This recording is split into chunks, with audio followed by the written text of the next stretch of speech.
Yo, what is going on, guys? It is your boy TylerMask, aka Tyler Suplex, aka Tyler-kun Williams, aka the one who lives. And welcome back to the Tyler Williams channel. Guys, we are here for the continuation of our top 50 matches of 2020. We are entering the fourth and close to last part of our series. This is the 20 through 11 matches of the year. This is where a lot of the, you can say, the honorable mentions kind of lobby for a lot of these other content creators who do their top 10 lists and then, do the honorable mentions where after fact.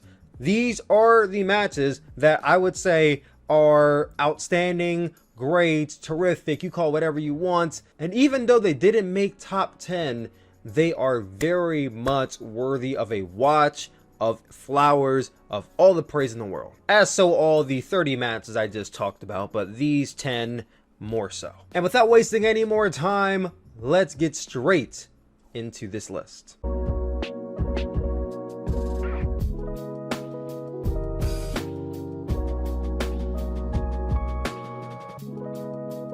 Speed and submission grapples. Simply a fluid and intricate cat and mouse game where Zack Sabre Jr. would take action on Ospreay, who got beat down and locked in enough painful submission holds and strong kicks to adapt to his settings and start meeting Zack at his doorstep with his own innovative offense that, when Zack wasn't prepared to counter, made for a nice rift in match flow. It became so evenly matched that you almost had no idea who would win this match, despite ZSJ holding in very complex submissions at times. I didn't end up watching this match until later in the year because I was very much certain that their match at New Japan's New Beginning in Osaka was the better one, but I'm proud to be wrong about that. This was a great match. I don't know about match of the year, but I see why people hold this match in high regard. Absolutely tremendous work from both men.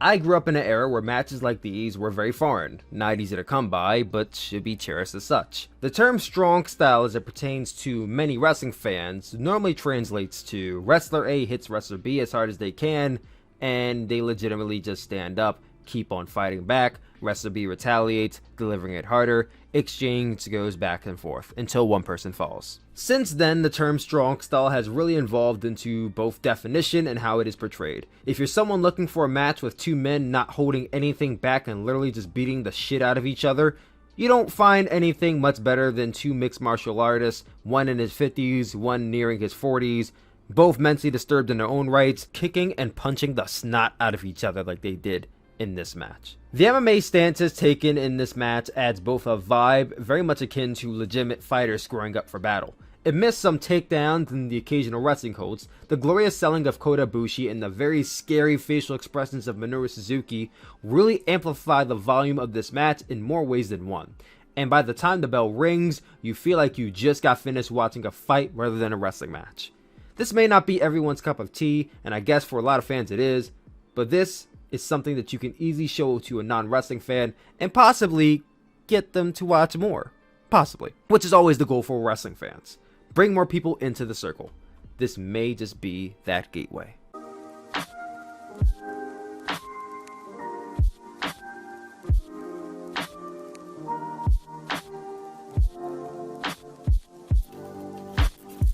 Kazuchika Okada has been sleeping since January 5th, 2020, and though many have tried to wake him up, the best you can get out of the Rainmaker is him opening one eye to check the time, realizing it's not January 4th, 2021, and getting some more rest in before Wrestle Kingdom 15, where he faces Will Ospreay, which will probably be match of the year for 800,000 people who actually buy into the bullshit reasoning that Kazuchika Okada is being lazy because of a storyline. But leave it to Shingo Takagi to be the one to force Kazuchika Okada to bring out his best. While this is still very short of many matches in years past that Okada has had, without a doubt, this was the best one he's had all year since Wrestle Kingdom, and a testament to the athletic prowess and giftedness of one Shingo Takagi. This match was everything you'd want out of an Okada G1 Climax match, and I will say it again. Everyone thanked Shingo for working his magic in this match and making the money clip actually look imposing in the final moments of this bout. Easily one of the best New Japan matches of the year.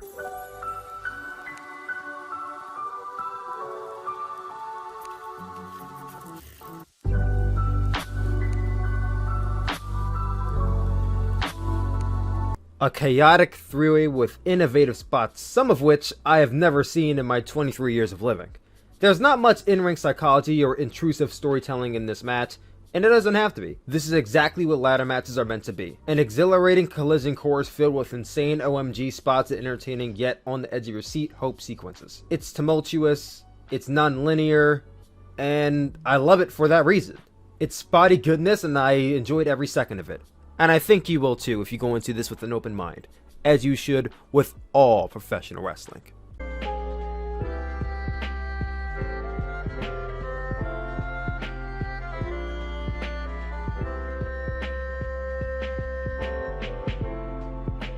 Here was something fresh and new given to us during the COVID era that many would have never thought we'd see a day in our lives. A heel Roman Reigns versus Jey Uso for the Universal Championship in the main event of a WWE pay-per-view. It's a match that sounds like it's been rendered 3 years into the future on WWE 2K20, but I swear to you, this is real life. And you know what? This is bar none one of my favorite matches of the entire year and some of the best storytelling WWE has done in a very long time. Let me say this now. Storytelling in here wasn't very subtle. It was in your face and it was very loud about it. Roman Reigns would beat down Jey Uso and repeatedly talk trash to him as he's down, and you can hear it. It was audible. But it's not demeaning words or such of the like. It's a knife to your heart type of demeaning. Roman is putting down Jey Uso for even daring challenging him. Roman provides for their family and Jey Uso is stepping in his way. The dialogue was the driving force of this match alongside the excellent selling ability of Jey Uso. The commentators did their part and shut the hell up when these two spoke, and it made for some great interactions. The empty arena aspect made for a better aesthetic as your sole focus was on the onslaught in the ring, rather than the fan reaction. Though very immersive and in your face about some things, spots like Jey Uso covering Roman Reigns for the pin, but Roman Reigns kicking out by lifting his arm up through Jey Uso's legs, low blowing him in a process but out of the view of the referee, is subtle, but not too subtle. Just enough for you to maybe not catch on the first go round, but you watch it back and you're like, God damn, that was so devilish, but I love it. It was visceral, it was heavy in nature, and above all, it's some of the finest work of both men. The ending of this match wasn't anything creative or new, but it was something emotional, and it's rare in pro wrestling where you can evoke a certain emotion out of fans in the 23 long emasculation that really was this match. It made you sympathetic for Jey and feel deep vitriol for Roman Reigns. This is fine art.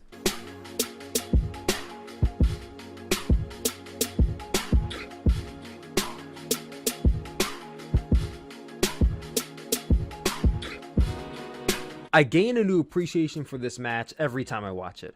After getting rather shitty Rumbles the last few years, with the exception of last year's Rumble 2019, it was very relieving for us to get a great Rumble match. The first entry was Brock Lesnar, and the story was who could eliminate him. Men would come out one by one and just get nuked by Brock Lesnar. For the viewer, either frustration or fascination began to grow from here. And this all led to Drew McIntyre coming out with the help of Ricochet, being the one to eliminate Brock Lesnar as the crowd erupts in cheers. We saw an emotional return of Edge, which to this day is still one of the greatest moments of the entire year, if not the greatest moment of the entire year, as he speared everyone in his way and inched further and further to the final four before he was eliminated by Roman Reigns. Building to the final two with a shocking winner that made a star overnight, the booking of this match was some of WWE's best in years. And I'm a huge fan of the Royal Rumble concept, and I can say without a doubt, this is one of the best ones I've seen in the last 10 years.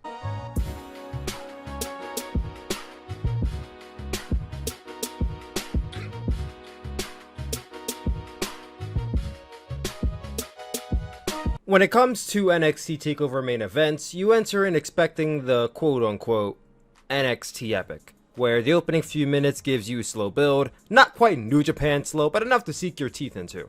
And the further you get, you enter false finishes, higher impact moves, then by the final stretch you start getting the finisher reversals, counter sequences, and the anticipation build that you're expecting an NXT TakeOver match to deliver. This takes everything you know about those matches and flips it right on its head.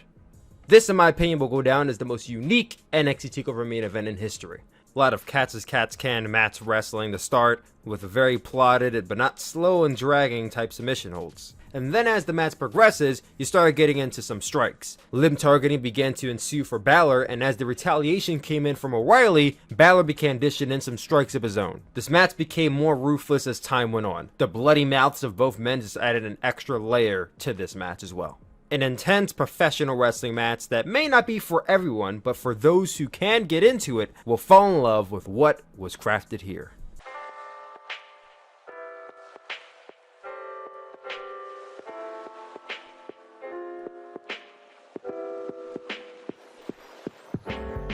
I can count on one hand how many Pro Wrestling Noah matches I've seen in my entire lifetime. And up until this month, 3 of the 5 I've seen were in early 2000s and all of them involved Kenta. So to say I am the newest of new exposed to this product would be the correct assumption to make. For years I've heard murmurs of this guy named Go Shiozaki and how he's basically the Kazuchika Okada of Noah. And they're talking 2017 Okada, not 2020 Okada. Not only was I impressed by the fighting spirit and the resiliency of both men amidst the everlasting chop and kick battles, which honestly I'm not a big fan of, but it really opened my eyes to just how great professional wrestling is outside of the bubble we're so used to seeing with New Japan and WWE and AEW. There's so much more out there, and Go Shiozaki and Katsuhiko Nakajima really proved that here. I can literally feel the hatred, animosity, and the underlying sense of regret and somewhat sorrow behind each strike these men put into each other. I can tell there was something there before everything blew up. This was all about who could withstand the most pain, with neither man wanting to fall victim to a pinfall loss until well over 40 minutes into the match. I don't know if I can truly say this one match made me a Pro Wrestling Noah fan, but I'll be sure to keep my eye out on both men going forward. They impressed the hell out of me here, and I can't wait to see what they can bring in 2021. Pro Wrestling Noah, you definitely have my attention.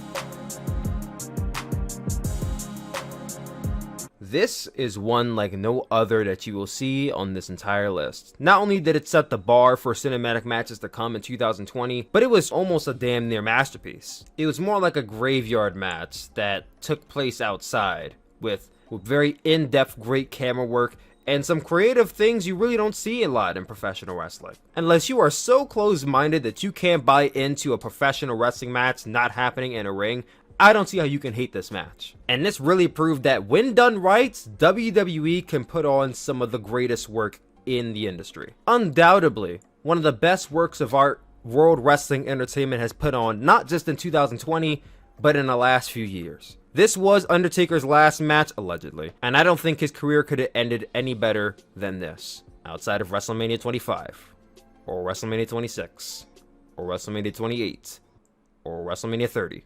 Or WrestleMania 33, chilling and bitter end to the career of The Undertaker.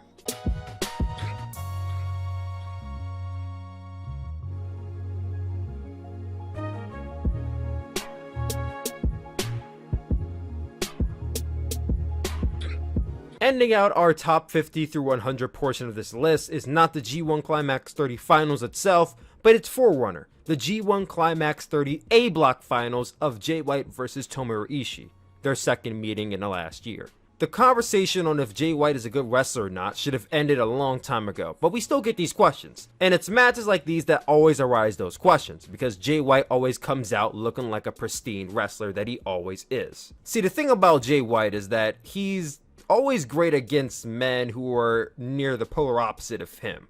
Stylistically, at least. There's more to bite off of and exploit when it's someone more unexpected. This goes both ways, too. Because Ishii going up against typical never guys where he elbows and chops and lariats them and they don't fall down for a straight minute, versus facing someone like Jay White who he can literally chop 3 times and he's down, it just makes for a very interesting bout. Especially when you have the meticulous and very creative defensive moves of Jay White, who will literally turn his back on you so that way you can't chop him in the chest, where Ishii will just chop him straight in the back and Jay White sells it excellently. It adds a layer to this match that many others on this list can't measure up to. Jay White realizes that in this match, he is no doubt going to lose if he fights Ishii head on. So his best bet in this situation is to evade, escape, and eviscerate Ishii's leg at all possible instances when he has an opening. The timing, it's meticulous, it's scheming, and I'm almost certain that it is almost as effective virtually as it is physically. Even with some cheap heel sticks like Ghetto interfering and JY going for low blows, the match never falls below its means, and I might even say, to an extent, that even adds to this match. And when this match finally kicks into high gear, you hold on to every move and every near fall. This is the match that I think is really forgotten about coming out of 2020, and though it is not the top 10 matches of 2020, number 11, it very much deserves its praise. And that, ladies and gentlemen, is my top 50 through 11 matches of 2020. Thank you all for watching. We will be back tomorrow for the top 10 matches of 2020. Comment down below, what matches do you guys want to see in the top 10 list, and what is your number one favorite match of 2020? I love you guys as always, and I will see you all tomorrow. Make sure you go like this video, comment down below, share with all your friends, and I will see you all then. Peace out, guys.